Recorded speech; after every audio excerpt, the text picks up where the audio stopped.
Hi, I'm Krista Asin. You might know me from here. Guys, 10k.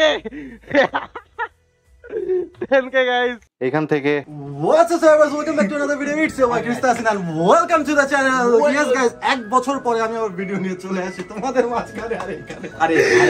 আর এখান থেকে সেই পোস্টের মধ্যে গাইস হিপোক্রেসির একটা সীমা থাকে গাইস, দালালির একটা সীমা থাকে। সেই সীমা হিপোক্রেসির সীমা, দালালির সীমা পুরো পার করে ফেলতে তারা, মানে সীমার পুরো একদম। আমি এই ভিডিওতে fact is guys that was old me. আর নিউ ইয়র্কে আসার পরে গাইস আমি ভাবছিলাম আমার কন্টেন্ট ক্রিয়েটিং লাইফের একটা আসলে রিস্টার্ট হয়ে যাবে। বিকজ যখন আমি বাংলাদেশে ছিলাম আমি একটা ফুল টাইম স্টুডেন্ট ছিলাম। আমি তখন বাংলাদেশে ছিলাম আর বাংলাদেশে আমি যে গেম খেলতাম, যে গেমের জন্য কাজ করতাম সেই গেমটা ছিল ব্যান। আর আমার যে কন্টেন্ট ক্রিয়েটিং এর রিস্টার্ট, এই রিস্টার্টটা তো ফেসবুক আমাকে পুরোপুরি দিয়ে দিয়েছে।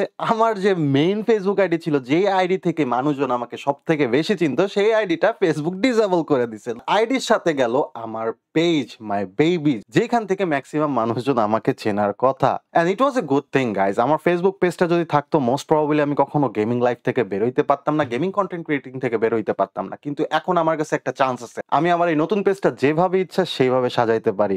আর আমার কন্টেন্ট ক্রিয়েটিং এর প্রথম থেকে একটু ইচ্ছা ছিল যে আমি স্টোরি টেলিং করবো, কিন্তু স্টোরি টেলিং গেমিং লাইফ দিয়ে সেইভাবে করা যায় না। কিন্তু স্টোরি টেলিং করা যায় কোথা থেকে জানো? স্টোরি টেলিং করা যায় নিউ ইয়র্কের আনহিঞ্জ স্টোরিজ গুলো দিয়ে, আর যেগুলো আমি আমার পেজে তোমাদের সাথে শেয়ার করতে যাচ্ছি। হ্যাঁ, গেমিং কন্টেন্টও থাকবে, রোস্টিং কন্টেন্টও থাকবে, সবই থাকবে। তার সাথে থাকবে আমার স্টোরি টেলিং, যেটা আমি নতুন করে ট্রাই করতেছি। তো আই হোপ সো তোমাদের ভালো লাগবে সেটা।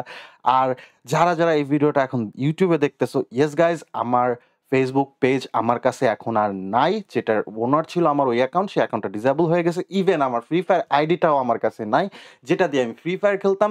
সো এইগুলো সর্ট আউট করতে করতে কত টাইম লেগে যাবে জানি না, বাট আমার কন্টেন্ট ক্রিয়েটিং থেমে থাকবে না। আমার কন্টেন্ট ক্রিয়েটিং থাকবে, লিঙ্ক থাকবে ডিসক্রিপশনে, তোমরা যে আমার পেজটা ফলো করে ফেলতে পারো। আর যারা যারা এখন ফেসবুকে দেখতেছে, উপরে তো আসেই ফলো বাটন, এখনই যে ফলোটা করে দিতে পারো। অ্যাকচুয়ালি আমার ফেসবুক আইডি কিভাবে ডিসেবল হয়েছে, অ্যাকচুয়ালি আমার ফেসবুক পেজ কিভাবে আমার কাছে নাই এখন, আর কিভাবে সেটা ব্যাকনার প্রসেসিং চলতেছে, মেটার সাথে আমার যে গ্যাঞ্জামটা চলতেছে, এই কন্টেন্টটা যদি তোমরা চাও অবশ্যই অবশ্যই কমেন্ট সেকশনে কিন্তু আমাকে জানাবা। আমি কিন্তু এই কন্টেন্টটা দেওয়ার চেষ্টা করবো, কারণ যেহেতু মেয়েটা আমার 12 বছরের কষ্ট নষ্ট করছে, সেইখানে তো আমি একটা ভিডিও তো বানানোই যায়, তাই না? This was the introductory video of Krista Asin. Yes guys, I'm Krista Asin. I'm still Krista Asin.